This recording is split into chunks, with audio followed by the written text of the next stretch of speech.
Hey everyone, thank you for joining me. So this is the final reveal for the Airfix 1350 scale Type 45 destroyer. Now this has been one of those builds where I could keep going back and forth with it. As I've mentioned previously with ship builds, when you're painting the deck and then you're having to paint the vertical surfaces, there's opportunity to get paint in the wrong location, and I just keep going back and tidying up an area and then messing up another area, so I'm going to have to just call it a day on this one now. I just want to let you know what colours I use. So they're all Vallejo apart from the black. So the dark deck colour is Vallejo's dark grey, which is 994. The superstructure in the hull were finished in light grey, which is 990. The helicopter is finished in medium sea grey, which is 870, and then the white areas are Vallejo's off-white, which is 820. So I'll get the kit. Before I do, I would like to dedicate this build to Frankie Day.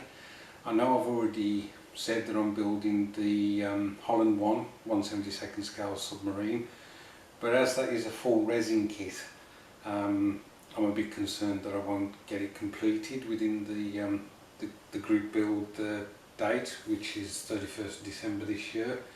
So I'd like to basically dedicate this build to him, so that it kind of takes the pressure off a bit, and I've achieved at least one build in appreciation of Frankie. So let's have a look at it. So here she is, all complete. I hope you like it. The decals really make the model pop, with the black and yellow dashes around the guns and whatever. It really does make a difference once you've done all the painting and whatever, and then throw those on. You know, I really do like the build now. You know that I had issues with some of the gaps and things like that. I think using the evergreen strips across the top of those locations was a better idea than using the sprue goo. There's not much more to say about this. As I say, I just kept going backwards and forwards, painting light grey, then dark grey, and then light grey again. But at the end of the day, I think I am pleased with the end result, and this is the biggest 1/350 scale ship I've got on my shelf now.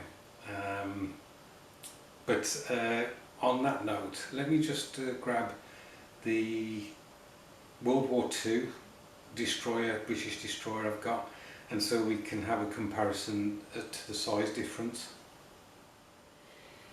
Okay guys, so I've just grabbed the HMS Eskimo from the shelf. If you recall, I did this as an appreciation build to my wife, World War II destroyer, and bear in mind that Eskimo is a full hull build, whereas HMS Dauntless behind her is just a waterline build, and you can see immediately how much bigger modern destroyers are compared to their ancestors. I mean, it isn't so much the length, it's the width of the things. That, I mean, I've done a top-down view of, I've looked top-down onto Eskimo and Dauntless, and Dauntless is about twice the width of Eskimo.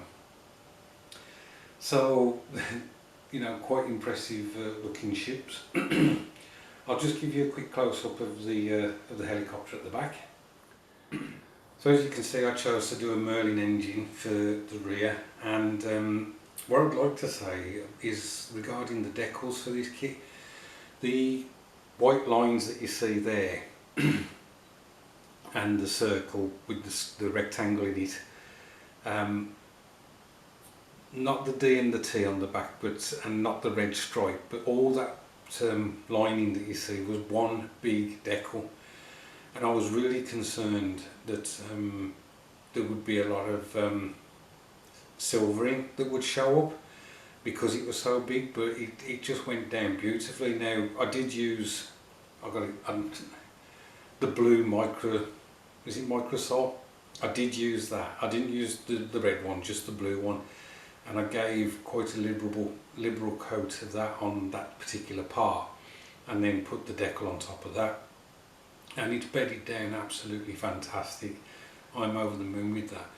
And all the other decals that have gone on this dark grey, which could have so easily silvered, have come out really well, so I'm really chuffed with that. Flag at the end there is just the white ensign. But I could have put a flag at the front, but I didn't in the end. So there you have it, one final look at this completed build. Thanks ever so much for watching, guys, and I really do appreciate your comments and support. If you do like what you see on my channel, then please subscribe. I really would appreciate it. Look after yourselves, and I'll catch up with you soon.